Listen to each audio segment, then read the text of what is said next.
comando do nosso governador, tem tentado entregar à sociedade as informações que ela precisa para bem compreender o que é o sistema penitenciário, a relevância do sistema penitenciário, como ele é importante para as nossas vidas, para a vida de cada um de nós.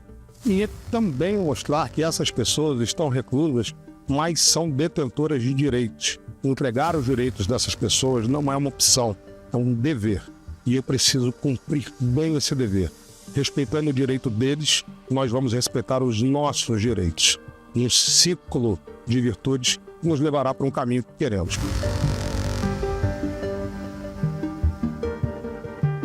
Está aqui no estúdio o secretário de Estado de Justiça, Rafael Pacheco, para esclarecer alguns pontos ligados à reforma do sistema prisional, aos programas de ressocialização e às novas diretrizes de segurança pública que estão sendo implementadas aqui no Espírito Santo.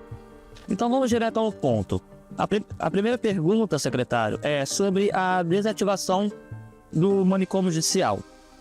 Com o fim dos manicômios judiciais, há uma preocupação de que os internos possam ser liberados diretamente para as ruas, o que não é o caso. Como está sendo implementada essa desinternação conforme o documento do CNJ? Essa é uma excelente pergunta para a gente iniciar esse momento, porque eu acho que um dos princípios básicos de quem compõe o governo é esclarecer e bem informar a sociedade. Foram vários os questionamentos que eu recebi a esse respeito e não poderia deixar de ser mais falaciosa essa afirmação de que essas pessoas serão soltas, nossos portões serão abertos. Não se trata disso. As pessoas que se encontram no manicômio judiciário, a nossa UCTP, nossa Unidade de Custódia e Terapia Psiquiátrica, elas entraram com uma ordem judicial e de lá sairão com uma ordem judicial. No meio deste caminho, ou durante este caminho, nós temos profissionais de diversas áreas de expertise distintas, psicólogos, psiquiatras, assistentes sociais, policiais, que juntos fazem um programa de tratamento individual desses indivíduos e levam o resultado dessa combinação de saberes a nossas estruturas da Secretaria de Assistência Social, de Ação Social, e a Secretaria de Saúde. Essas duas secretarias, diante dessas informações, dão seguimento para esses pacientes.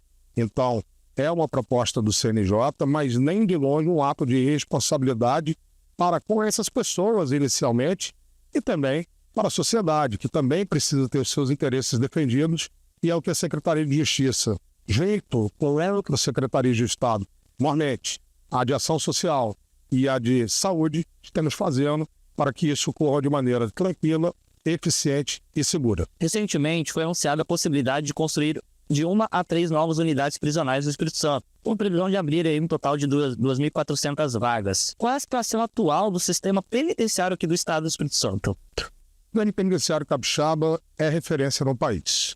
Isso se deve não a mim, não a esse secretário, mas a uma política que vem de governo em governo e é conduzida com muita sabedoria pelo atual governador, o governador Renato Casagrande, de entender que o controle, a disciplina e a segurança do sistema prisional reflete diretamente nas ações de segurança pública. Portanto, sistema penitenciário controlado é a segurança pública controlada e vice-versa.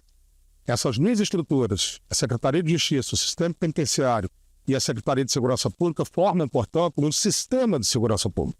Sim, há déficits de vagas, sem dúvida nenhuma, não se trata de tentar maquiar, os números se apresentam, e há, sim, propostas de a gente construir novas unidades prisionais. Nós temos 3 blocos de propostas para a construção de unidades prisionais. Não necessariamente esses 3 vão prosperar. Nós temos o financiamento internacional, oriundo do BID, do Banco Interamericano de Desenvolvimento, na ordem de quase 600 milhões de reais.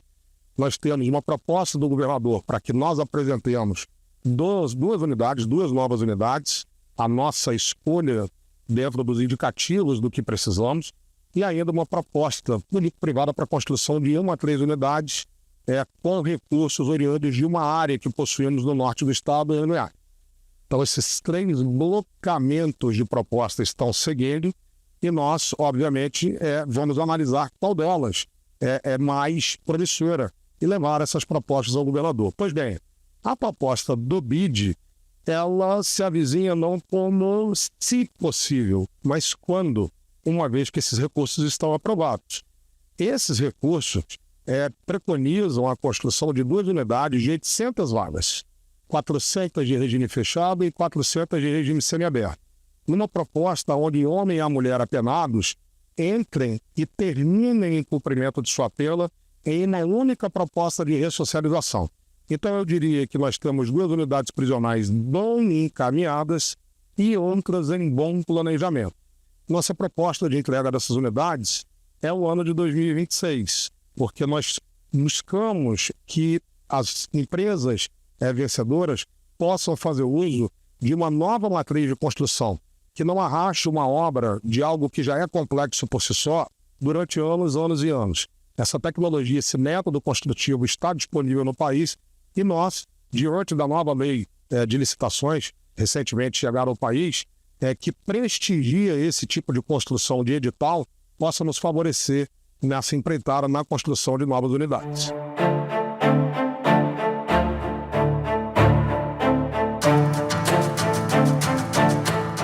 A ressocialização é a bandeira que nos guia na Secretaria de Justiça. Por quê? Porque a gente não discute mais a premissa da existência no sistema penitenciário, que é a custódia do apenado.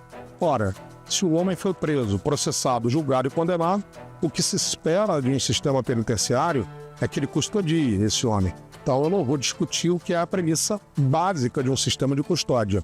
Então o que nós temos que discutir agora é o que nós vamos fazer com o homem custodiado. A pergunta é simples. Se nós não temos uma prisão perpétua no Brasil, fato é que esse homem sairá.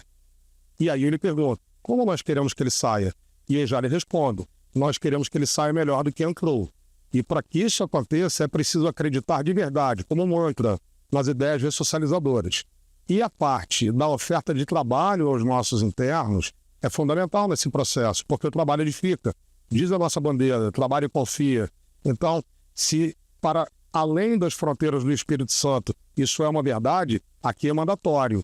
Então nós temos aí um número muito revigorante. Hoje nós temos quase 6 mil internos trabalhando, e é muito bom dizer que se eu tivesse mais internos já na condição do trabalho, nós poderíamos entregá-los. Ou seja, hoje há mais oferta de vagas de trabalho para os nossos internos do que internos habilitados a trabalhar. É importante dizer isso aqui. Apesar de nós termos muito mais do que 6 mil internos, 6 mil presos nos nossos sistemas, nas nossas unidades prisionais, não são todos que estão habilitados. Esse homem precisa passar por um processo de conquista desse direito. Então, a ressocialização vai bem, obrigado. As medidas de capacitação e educação vão bem, obrigado. E o trabalho do homem interno, do homem recluso, é uma realidade no Espírito Santo que a gente vem trabalhando para expandir. Com a implementação de uma nova legislação sobre as saídas temporárias, conhecida aí popularmente como para todos, as saidinhas, existe uma preocupação de que isso possa prejudicar os projetos de ressocialização que a Secretaria de Justiça vem desenvolvendo. Existe essa possibilidade? Toda legislação nova que altera um procedimento pré-concebido ou pré-efetuado vai gerar algum nível de desconforto. É natural. Então, nós estávamos habituados com a legislação antiga que previa um procedimento relativo à saída temporária, vulgarmente conhecido como saidinha.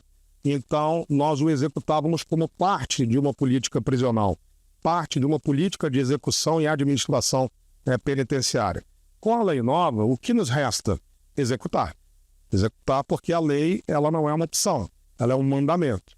Então, nossos profissionais já estão debruçados sobre isso, já estão se preparando para atender as novas normas preconizadas nesse instrumento legal, nesse novo diploma legal, e nós estamos confiantes que nós vamos conseguir apresentar as soluções necessárias para as novas previsões legais. Então, a gente não perde tempo discutindo o novo mandamento legal. O novo mandamento legal é oriundo do Congresso Nacional, que, ao fim e ao cabo, é a voz dos nossos eleitores, da nossa população. Então, cabe a esse secretário e a nossa equipe colocar energia no contorno e buscar apoio no nosso governo, que tem nos apoiado, efetivamente em todas as demandas que apresentamos, para propostas alternativas e bem seguir.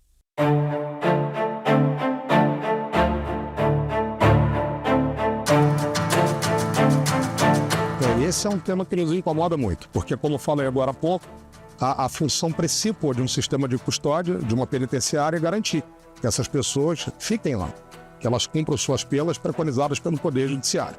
Eventualmente a fuga acontece? Acontece. Acontece, são muitos internos, nós temos um problema de efetivo policial, nós temos muitas atividades numa unidade prisional. Eu convido a todos os nossos telespectadores, né, os nossos ouvintes, que eventualmente têm interesse a emergir nesse universo, vão se espantar com a quantidade de coisas que são feitas numa unidade prisional.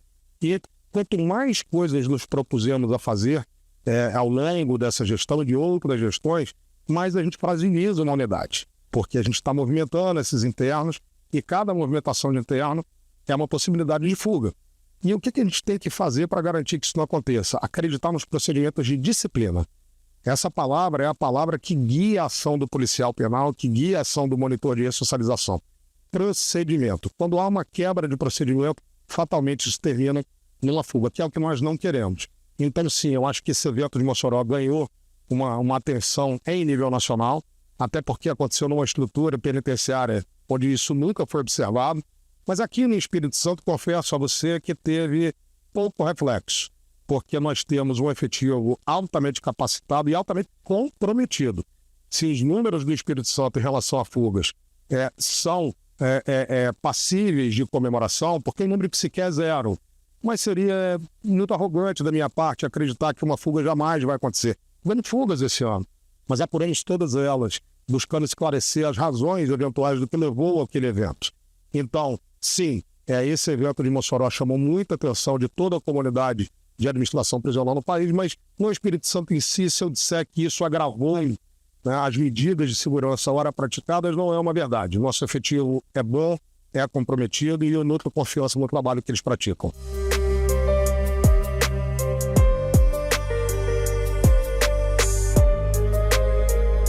O sistema prisional ele não está apartado da realidade que vivemos. Nós vivemos uma sociedade que a todo dia celebra uma nova tecnologia. E isso também é replicado dentro das nossas unidades prisionais. Posso citar como exemplo o uso de drone, o uso de inteligência artificial e o uso de biometria. Todas essas tecnologias carregam componentes de complexidade, porque nós precisamos entender se e onde exatamente elas podem nos ajudar com os nossos procedimentos cotidianos. Então, os drones, por exemplo, podem ser usados em reconhecimentos perimetrais, podem ser utilizados em levantamento de matas vizinhas, de mapeamento de eventuais rotas de fuga, de controle de acesso de veículo.